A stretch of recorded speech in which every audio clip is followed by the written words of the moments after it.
Hey, good morning, CSL Seattle. No, thank you. My name's Jake, as you all just said. Thank you. That's James. That's Joe. We're the band today, and we're really excited to bring you some awesome music today, courtesy of the one, the only, the inimitable Stephanie Ann Johnson.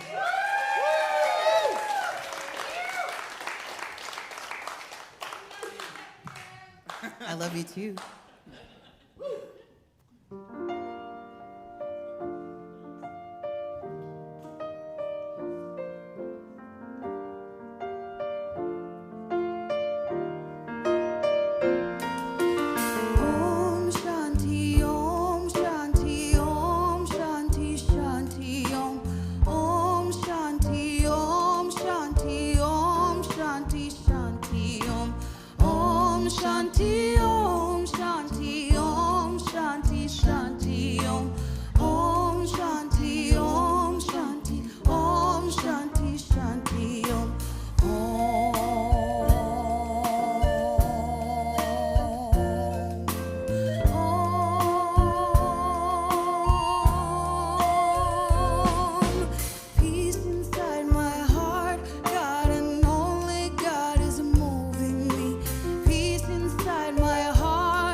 The sound of the interconnectedness of the one life, the one presence that is, as, and through all of us and each of us uniquely expressing.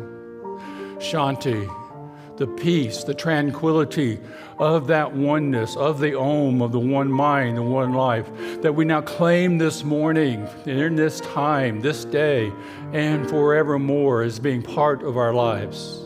That as we open up to today's presence and service and what is shared, the music, the message, the friendship, the fellowship, we are creating our own version of Om Shanti Om. I am grateful to be here with you this morning to know this energy moves and guides us this day as we call upon the power and the presence of the one mind, the one presence to lead and guide this service, this day, and always. And together we say, and so it is. Peace inside the earth, God and only God is moving me. Peace inside the earth, God and only God is moving me. Peace inside the earth, God and only God is moving me. Peace inside the earth, God and only God is moving me. Om Shanti, Om Shanti, Om Shanti, Shanti.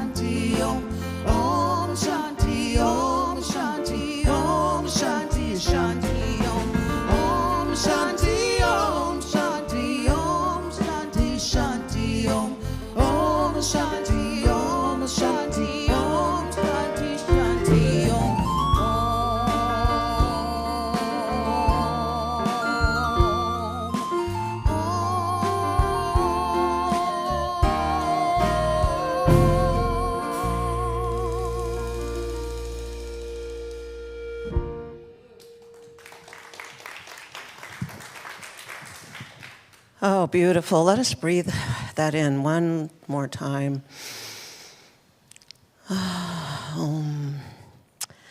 Good morning. Welcome.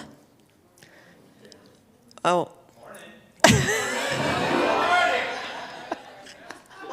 Good morning. I'm Karen Cleveland. I am a minister here with Center for Spiritual Living Seattle, and my pronouns are she and her. And I want to welcome you here today. It's a beautiful day inside and outside. Hopefully it's a beautiful day wherever those of you joining us online are at. We are a center that is dedicated to inspiring people to breathe in, read into the age-old wisdom that we teach and connect with something higher than yourselves and make your own decisions as to what fits, what aligns with you, and what does not. Little or no dogma here. We just want to teach the wisdom for you to make your own decisions. We are a hybrid sanctuary, so 2/3 of us approximately are online, so welcome to all of you online as well. We are glad you are here with us. If you are in the sanctuary today, you'll see these cards. If you're new, please take them with you. And you can read about us. You can fill out a connection card if you want us to email you. You can write a prayer request on it, put it in the basket or put it in the box in the back. Take notes, but please take them and read them, or if you want to update information. If you're online, you can do that at spiritualliving.org, or there should be a link in the chat as well. I think that I would also, we are on TikTok, Facebook, Instagram, we're on everything. So please check us out on our social media as well. Yes, you'll find Kathy Ann just about everywhere teaching the good lessons and the inspiring information that we have. I want to mention real fast that September 28th, we're doing a pet blessing, and I will be taking pictures for the slideshow to have your pet blessed during the pet blessing. So please send them to revkarencleveland@gmail.com, one picture of your pets to be included in the slideshow. And I would like to welcome Stephanie Ann back up to the stage. Thank you.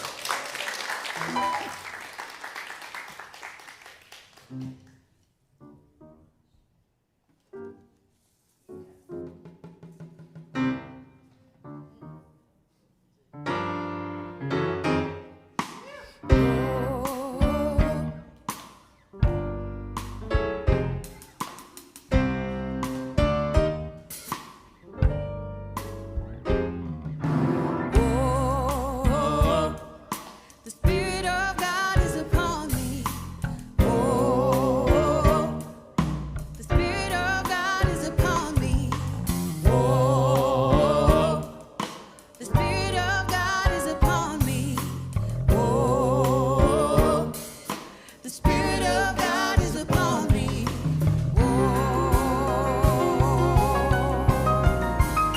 I used to think that I had to. I used to think that I should. The scripture told me that I had to be good. And now I love because I want to.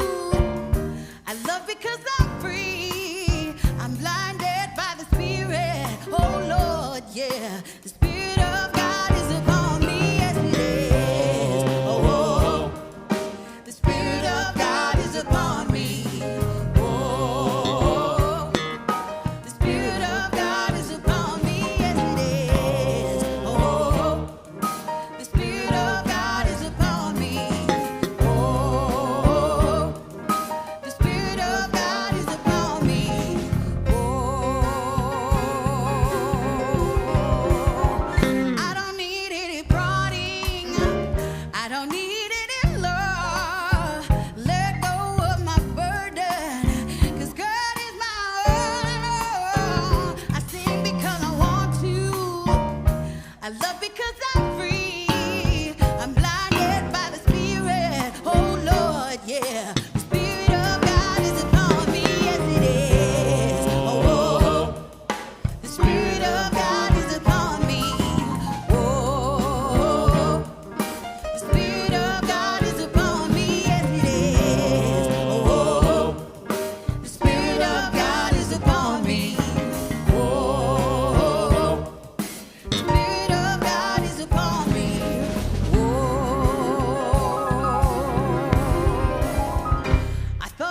my duty.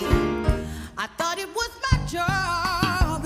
Somewhere I believed loving God would be hard. Loving God is ecstasy. Loving God has made me free. I'm blinded by the Spirit. Oh Lord, yeah. The Spirit of God is upon me. Yes, it is. Oh, oh. The Spirit of God is upon me. Yes, it is. Oh, oh. The Spirit of God is upon me. Yes, it is. Oh, oh. The Spirit of God is upon me. Oh, the Spirit of God is upon me. Whoa.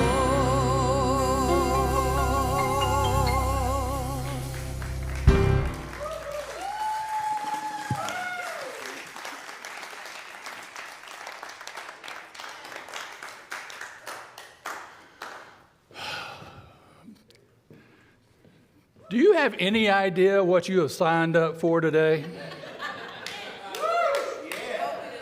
I want to read something that a wise person wrote regarding trust, a journey of discovery. Oh, we trust ourselves all right to make a mistake, to miss the mark, embarrass ourselves or others. Sometimes I trust myself so much to mess up that I have a bad day completely before I've even got out of bed. This Sunday, we're going to continue our journey of self-trust. And hopefully today, I'll give you a few things that might help that next step be a little easier in this journey of self-trust. Fair enough? All righty, nobody left. You brave souls. So, I really do believe we are wired for trust. We're wired for a lot of things over a millennium of time and learning and experience, and all the mistakes we make as a race, as a consciousness, individually. And there's a part of us that wants to trust. Because in trust, they're in a tribe, go back to way back times, in a tribe, trust is often what allowed you to survive. Trust in the tribe was a place of safety. So we've learned this in our surviving genetic code, that trust probably has some kind of benefit for us. And like most things, it seems like with the divine, it comes with its own unique set of challenges. Things that make it interesting, make it something that you're going to have to spend just a little more time on in your spiritual practice. And that's what we want to do today. Because if what I say is true, that we are wired for trust, then we have some fun ahead. We have some opportunities. If I'm wrong, well, we still have some fun ahead and some opportunities, but it might not be the same. So I invite you to join me just at least for the next, 30 minutes, and agree with me that trust is a natural thing we can do. Okay? Now, I wish it was that easy. It's not. Again, because trust involves a lot of things. Like, what do we trust? Are questions we have to ask. What do I trust? What about where can I trust? Is another question that we have to play with and understand and look and figure out. How can we trust? You see a pattern here? When can we trust? And the biggie, who can we trust? We've talked about trust over the years. I look back through notes that I've taken, and it's always been about trusting the other. In the men's group, we have done it before. We talk about how do we learn to trust another. Today, we're doing the big one. How do we learn to trust ourselves? How can we do that? All of those questions apply to ourselves with trust as well as the other. So to call in some outside experts, there are several. You may saw the slide. For you folks going to CBEC, you're going to get a big ration of trusting yourself based on this book, Learning to Trust Yourself by Tama Keeves, Breaking Through the Blocks. It's also our book for the month as well, and there are a couple of services Sundays coming after me that are going to continue this dive into self-trust. So part of my journey today is to provide a tool to help with the journey of self-trust. And I'll get to that in a minute, but I got a little more to talk about just with trust. So what's a good definition of trust? Whisper to your neighbor real quick what you think a good definition of trust is. Okay, I said quick. Some of you did. Some of you went like deer in the headlights kind of response. But anyway, we all have our definition. So I'm going to pull one that I like. It comes from a book by Charles Feltman. It's The Thin Book of Trust, written a while back. Brene Brown, who you might have heard about, used a lot of his work in creating her work around trust. His definition of trust means a firm belief in the reliability, truth, ability, or strength of someone or something. That sounds kind of like trust. Let me change one word and read it again. Trust means a firm belief in my reliability, my truth, my ability, my strength. That's the shift we're making today, to switch from the other to my. And that is a big ask, and I know it. So I would ask that just to kind of come along with me, and let's look a little bit more into how we might want to shift our trust. Before I go further, there was a part of me, last Sunday, if you were here, you heard Iman Jamal share about learning to trust our higher self, that relationship, the relationship with our higher self. And in between the mullah stories and the laughter, he had an interesting part that he shared that I found to be very meaningful in my journey of trust. And he talked about the idea of compassionate self-awareness. It was toward the end of the talk. If you didn't hear it, I urge you to go listen. Compassionate self-awareness. Bringing compassion into our looking at and understanding of ourself. So I heard that. I was sitting in the back where Tim was last week, or Tim is this week, last week listening. And when he shared that, it really kind of struck me, because I could not accuse myself of doing that, of being compassionate with my self-awareness. And I had every reason to not be. I have a lot of good reasons. I've been going through like 4 weeks of just, this stuff sucks. I'm not having a good week. I'm not having a good day. I don't even sleep well. The thing about having a bad day and I haven't got out of bed, well, I was practicing that as a spiritual practice last 4 weeks. And I did the typical human stuff, because we all have these. I'm figuring out, what is going on? Is it the meds I've got to take? Is it this? Did I not sleep well? What am I eating? Did I eat something wrong? All this stuff, trying to figure this out, working hard, spending a lot of energy trying to figure it out, and getting nowhere. I didn't trust myself to do work, although I did it. I was all about it. I was chopping water and carrying wood every day. A few of you noticed. Yeah, that's kind of what it was like. That's what I felt like. You ever tried to chop water? Anyway, and after Brother Jamal spoke that, it kind of settled with me, and I went and did something, and I came back and thanked him for bringing that up, for sharing that with us. I took that over to the men's group last Sunday. We were doing self-trust in the men's group just across the street. And we had a beautiful and deep exploration of the ideas around self-trust. And we brought that in, that compassionate self-awareness. It helped create a space, individually and together, that we could let go of judgment. We could let go of being bad, broken, and wrong.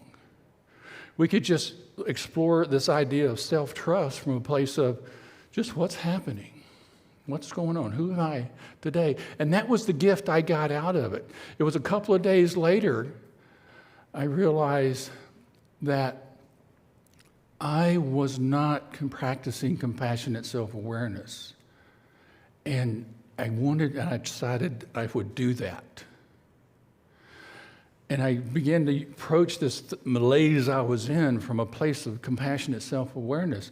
And what it did is it let me let go of making this a giant research project to go back in time and figure out what it was I had done that created this problem and why I was having no fun and life sucked. That, just saying it out loud, that is not a really productive project, is it? No, trust me, it wasn't. But with self-awareness and that compassion, all of a sudden I could stop and say, what do I want to experience? How do I want my life to be today? It allowed me to stop looking and figuring it out and remember what is about life, what about my work, what were the things that I enjoyed and what supported me and what was missing. And I realized that I was missing one of my values that's important to me. It's called engagement. I do my best work, and I think I best work when I am engaged in the work, when I feel like there's stuff going on that I'm a part of it, that I've got accountability, I'm getting to put my input, I've got all this engagement going on. And what I tell you I was doing? Chopping water and carrying wood. That's not that engaging. And I realized that I had lost a part of it. And so I was in this funk. And I stopped and realized that, and I said, okay, something Tama Keys says in her book that I like a lot is that she gives us permission to choose again. To choose again. I am a big believer, and I've said that before here, in your own self-determination, your power of your self-determination, your ability to choose again. We take a step, we stop and think, oh, I can choose again, I'll choose another one. We can choose again, and I chose to re-engage in my work. And all of a sudden, I got my energy back. I'm still kind of, the idea of sleeping in is still there, but it doesn't win as much. And it allowed me to get reestablished in who I am so that I can begin to get back to my self-trust, to do some work there, to do some exploration. In that choosing again from a place of compassionate self-awareness, I could remember my innate self-worth of who I am, what I bring to my work, to my ministry, to wherever I am.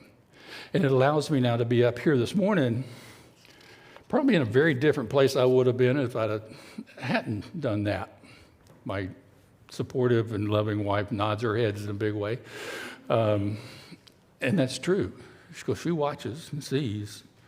And the gift is that she knows I'll work through it. And she trusts me to do that. And I trust her, and we built that relationship of trust to be able to support each other. But we're all humans, right? I don't see any space creatures in here, although you might. Oh, there's one. Okay. All right. But you've signed on to be on this planet, so you've kind of bought the package, you bought the tour package, and now you're getting to do all this stuff. And it's true, I know a couple others that bought the ticket too and came, and they're like, it's an interesting planet. But in our humanness, we have to recognize that there is that part of us that has all the things that go along with being inhuman, and then we have our spiritual side that allows us to understand and see a different picture. It's always that debate. Am I a human having a spiritual experience, or is it a spiritual thing having a human experience? And my answer is, who cares?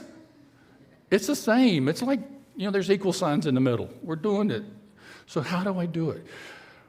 As a human, well, a couple of things is, one, I remember that there are sometimes really good reasons to not to trust myself, much less anybody else, but not to trust myself. What might that be? Think for a second. You probably know one or two times you thought maybe you weren't trustworthy, wasn't worth trusting. But when I'm tired, when my tank is empty, when I'm running on fumes and being pulled and just worn out, I recognize that as a time that I need to be careful as a human and spirit with how much I trust myself. It's not the time to sign a really expensive contract, okay, in business. That's not the time. I need to read that the next morning after a good night's sleep. There's recognizing that when we're not at our best selves, we just back off a little. We don't have to go all mean on ourselves, but we can back off a little and grant ourselves a little compassion and self-awareness to get through that. Sometimes, and this is very close to tired actually, we're feeling pressured. Anybody besides me pressure yourself to do something? Oh, pretty much most of you tell the truth. It's great. It's pressure ourselves. Not a good time for trust. What does trust typically involve? In this, it allows room to ask questions, to figure out who or where or what do I want to trust? How do I want to trust?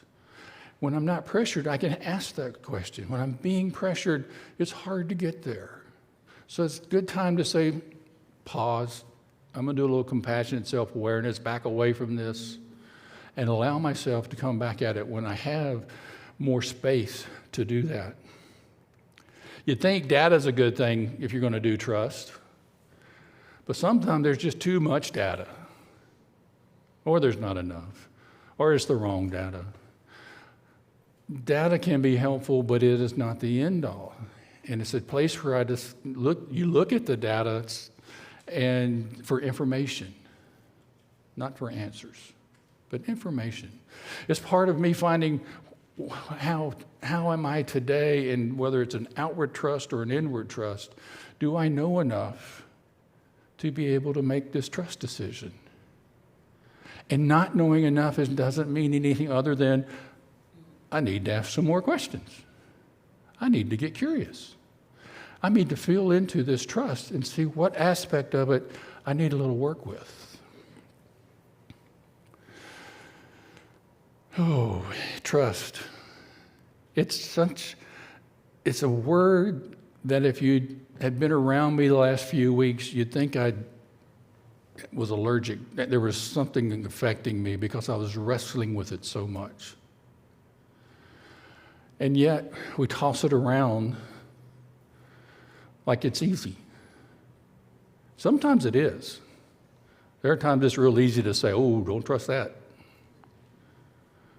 And there are times when it takes a little more, and it's worth more to go and ask the questions about trust.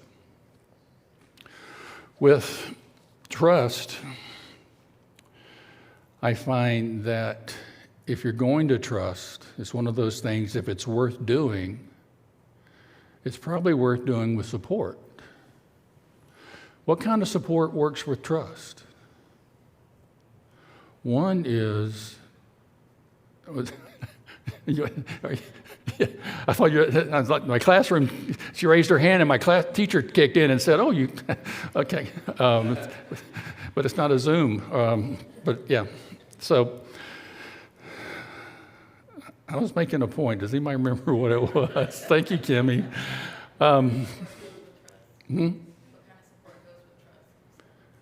Oh, yeah, support and trust. That's what it was, yeah. So I remember I said, I don't want to make trust decisions when my tank's empty. Well, there's a way you can borrow trust. One, if you have a prayer partner, for example, I can call my prayer partner and just simply say, my tank's low on trust. Can I borrow some of yours? Can you help me in prayer to refill my tanks to help to make a good trust decision? I borrow from my prayer partner. You can borrow from someone, a trusted friend, someone that you can rely on to simply be willing to support you in filling your tank, your trust tank, to be able to make that decision. You also have an opportunity, put it up here somewhere, I think it's coming later. Here we got one here. You can get prayer practitioners that will love to lend you some of their trust in the divine just by simply submitting a prayer request. They're 24/7. You can dial a number, you can click a link, you can call, you can be here today and online and get prayer support. And one of the things I've noticed with saying that, not everybody has been through all the classes. And I realize that there's a bunch of us in here that, yeah, great, how do I pray? What would my prayer be? What do I write on this silly little card? So let me provide a short suggestion. I welcome what I need to make good trust decisions. I welcome what I need to trust myself. A simple sentence or two.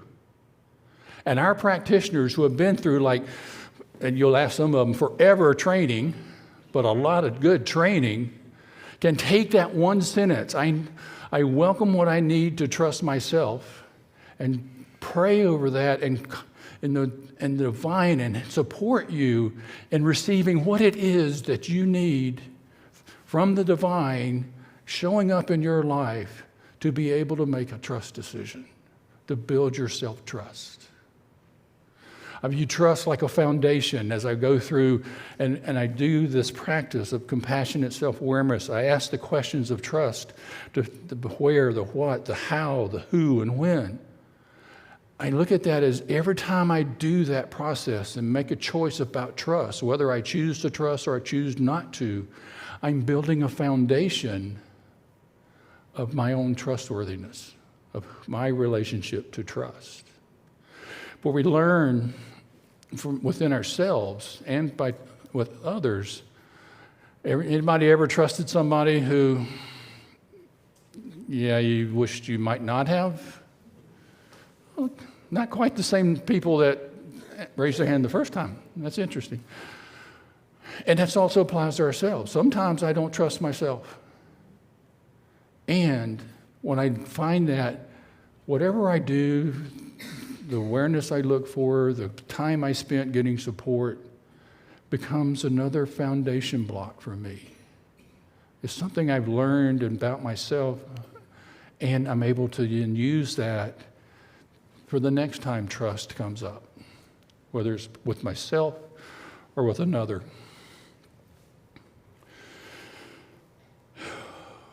Getting to a place with a relationship with trust is something that, for me, has been built over the years by trying it, making the mistake, learning, trying again. The book Kama wrote has some ideas in it.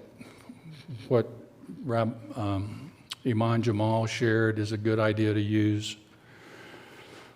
But what I'm hope for out of this time together is that this compassionate self-awareness opens up the door and the way for an exploration of trust that's based on curiosity, non-judgment, about understanding what's important to us, that we get to asking the questions along the lines of, is this someplace I care? If I don't care, I'm probably not trustworthy in this. Am I sincere? If I'm not sincere about this, how trustworthy will I be? Am I reliable? I consider myself always reliable. That one gets me in trouble. But I still ask the question, am I going to be reliable in this dynamic? Trust is a dynamic. Trust is a journey. And no one right answer is going to stick with it and always be there. It's a journey and a process. And the other question from the definition is, have I got the competence to be trustworthy in this? The greatest gift I can give someone is to recognize that this particular request is outside my area of competence. I have to say, no, you cannot trust me for this. I have to do that within myself. Because as a human, I think I can do anything. It's like, I've been to school, I'm a minister, right? No, I can do anything. And wrong. It's still human, it's still learning, it's still a journey. But to recognize that I'm trying to move outside of my competence without doing the work before I get there, I've created I'm not trustworthy for that. So it works within, all of these questions work within myself and also work in relation to others. That's the beauty of something like trust. It starts within us. It begins here. We do whatever is ours to do in our journey of trust. What works for me may not work for you, probably won't, but that's okay. We each have our own path to building our relationship with trust, and then building it within ourselves, and building it with the divine, and building it with others. But the place we start is within. I encourage compassionate self-awareness as you explore, and that you get support in that journey. There are lots of ways to do that. But learning ourselves, learning trust, having someone mirror back is powerful in this journey. It also applies to your spiritual practice. My spiritual practice supports me in my building trust. And like I say, the only spiritual practice that matters is the one that you'll do. So whichever one you do, look how that one can support you in trusting yourself, which will let you be able to trust the divine, and maybe someday trust somebody else. It's a journey. It's fun. Have a good time with it. Play around with it, and just see how life shifts as you practice trust through compassionate self-care, and see what unfolds. Let's pray. I go back to the opening song, Om Shanti. Om, the interconnectedness of all of life. You think the divine might have had an idea that trust would be a fun thing to throw into the middle of the interconnectedness of life? I don't know.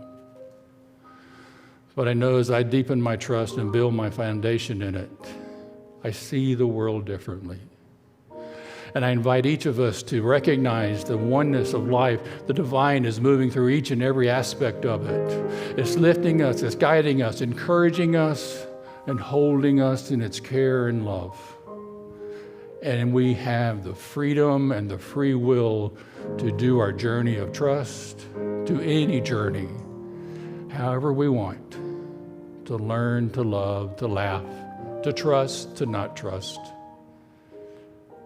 to smile, and to be part of this wonderful thing we call life, creating a world that works for all through our journey of trust, through our compassionate self-care, and our being in community.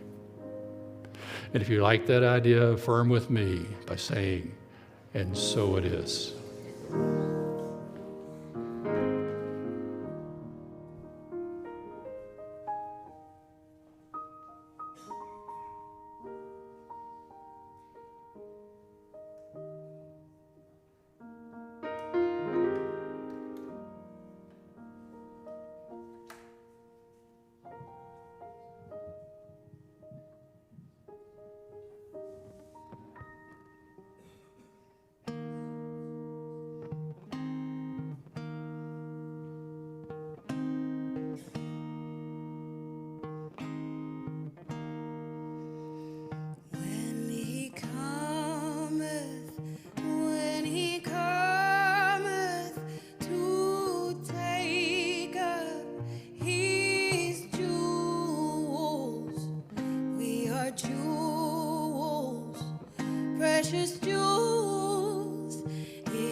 Okay, a little confusion up front, but we're all good now. So, I want to start off with just a little bit about what's coming later, which is the opportunity to share of our blessings, share of our circulation of time, energy, and talent, and treasure. And we do that here in a way that involves an opportunity for each of us to participate, whether you donate online, whether you donate here, whether you don't donate at all, whether you're a volunteer, you're just here. Your presence is a contribution to this community. We do it by having a basket up here in just a few minutes where we invite each of us to come by and either place our offering in the basket or simply come by and bless the basket, which in effect blesses our community and blesses all of us. It's not about the treasure, it's about the circulation and the flow of blessing and being part of a community that supports each other. So that's coming shortly, however you would like to do that. There are ways, there are envelopes in the backs of the chairs, or all the ways you can give are up behind me, or online. Whatever you choose, however you choose, we are welcome and we welcome and receive it with gratitude as part of the flow of the divine through us, through you, through us, to the greater good of all of the communities around us. So on to the next announcement. Seebeck Camp. There was a time. It was a camp. I was there, early 90s. It had not been rebuilt into the resort spa that it is today. Compared to then, this is a spa, guys, right? Who were you back in the 90s? Remember that lovely, large building that was formerly a log cutter, just crash house while they did the dog work, and you shared bathrooms with like 18 people. It was a real joy. And yet, it was so much fun. We had such a good time. And so whether it's Seebeck Camp now or Seebeck Resort and Spa, you get to choose. It's your journey. It's your experience. Look at the picture. What you see first is a little lake that you can swim or paddle in or kayak in. On the other side of that hill is a Hood Canal, which you can do the same things. You can swim and paddle and whatever. And over there, you can't see it in the picture, there's a lovely little coffee shop that makes really good coffee in the mornings and a great pizza place. Now, you also get food at Seebeck, but it's good to know you have options. And it's a place where you get to choose how you want to experience community. You can go deep, you can go skipping like a rock across the top. Like we say, I know a lot of us just rock. There's an early morning rocking group that comes down, and we sit around 6:30 or so and rock on the porch and talk and drink our coffees. And then some of us go do the meditation. It's that kind of place. The community opportunities and the classes and the workshops, the crafts, you can stay busy all day long. You can do whatever and experience just the beauty of nature. Some good hikes and stuff. There's still room. You can come half week. There are options. We do have one piece of dogma, which is check at the registration desk to get more information and about what's available. And if you've never been, who's been to Seebeck? All these people will tell you profusely how much fun it is. So ask carefully, but find out. Give it a try. And if not this year, think about it for next year, because we've been doing it for like a really long time. A long time. And we'll keep doing it. How many? 67 years. We've got this down. We know how to have a good time, and we'll keep doing it. So if you can't come this year, put it on your calendar for next year. It's always the same week. The book I've already talked about. That's my announcement. Learning to Trust Yourself. Moving on. And then we have, let me make this personal. You remember going to school when you were a kid? I know it's a long time ago for some of us. And how cool it was if you had fresh paper and new pencils and just getting that excitement. Or like you're going, I mean, even at work, you know, you get the new pen at work, you're looking for that just right pen. We've got kids in our community that may not have a pencil and paper. This year, though, one of the corporations in the area donated, I think, a tractor trailer truck full of backpacks. We're asking you to help us fill those backpacks with donations. Now, you're here, you probably didn't come with a ream of paper or anything else. But when we collect money as well for that, and whatever you donate, combined with what everybody else donates, allows the organization build a better world, create a better world, and the organization they're working with to take that money and go get the supplies for those kids. Everything adds up so that a kid will show up for first day of school with his materials, his new pencil, his paper, his colors, crayons, whatever he needs for wherever he is in school. So I invite you, the table's out on the foyer. If you'd like to support a kid having a great first day of school, please support them. Just drop something off. You want to, go buy some stuff, bring it back, or put some money out there and let the community support kids having a great first day of school.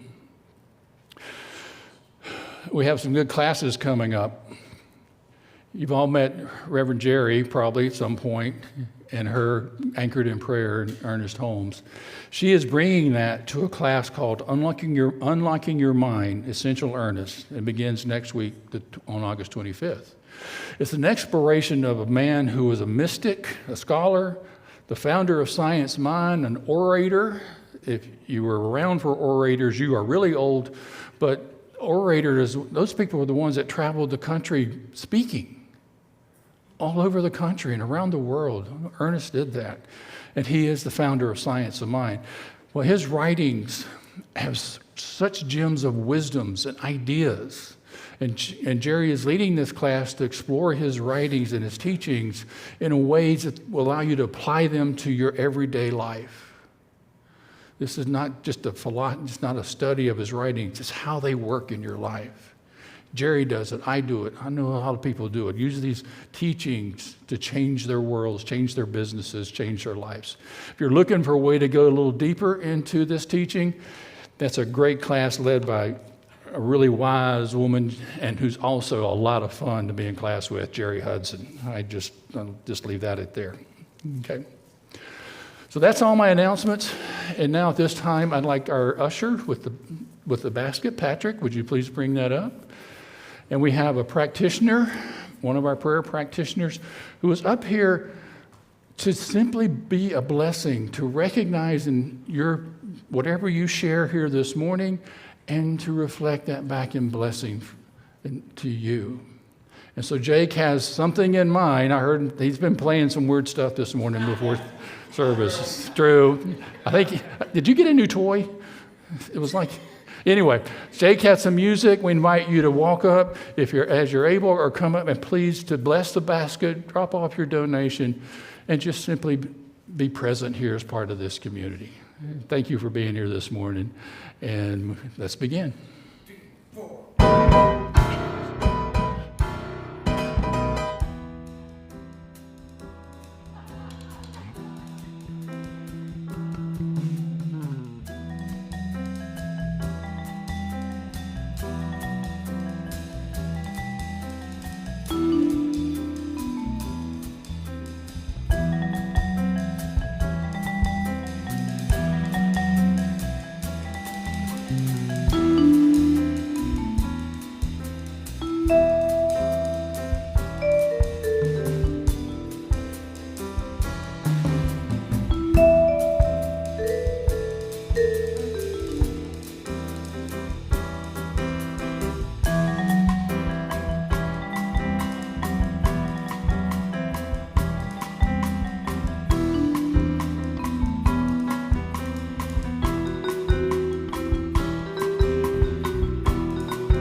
wish to thank all the people that made today's service possible, all our high-tech staff, all the staff of CSL.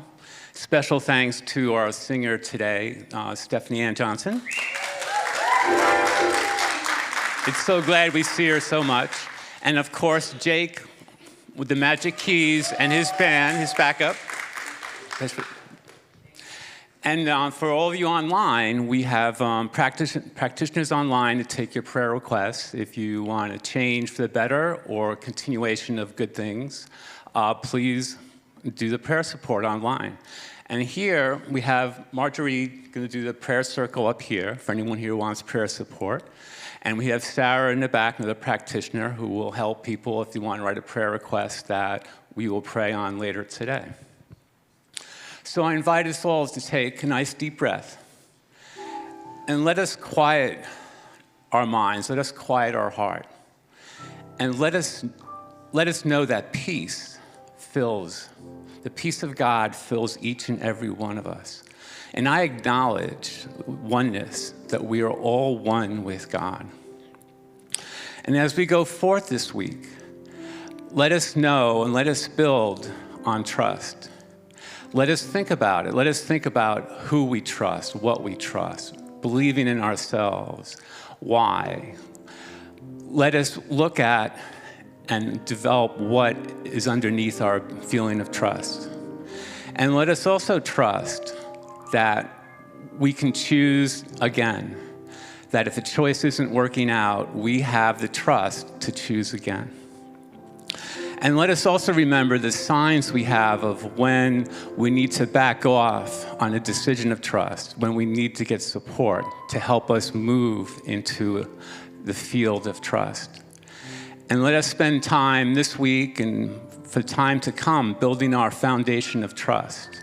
Trust of ourselves, trust in ourselves, and the trust in the one. And so it is. All right, everybody, it's time for the closing sing-along. Please rise as you're able. Please populate the stage as it is currently sad. And also, please, if you do, please be careful of that cable that's flying around up there. Joe, could you fire up that drum beat for us? Thank you. And 1, 2, 3, go! This little light of mine, I'm gonna let it shine. This little light of mine, I'm gonna let it shine. This little light of mine, I'm gonna let it shine. Let it shine, let it shine, let it shine. Everywhere I go, everywhere I go, I'm gonna let it shine. Everywhere I go, I'm gonna let it shine.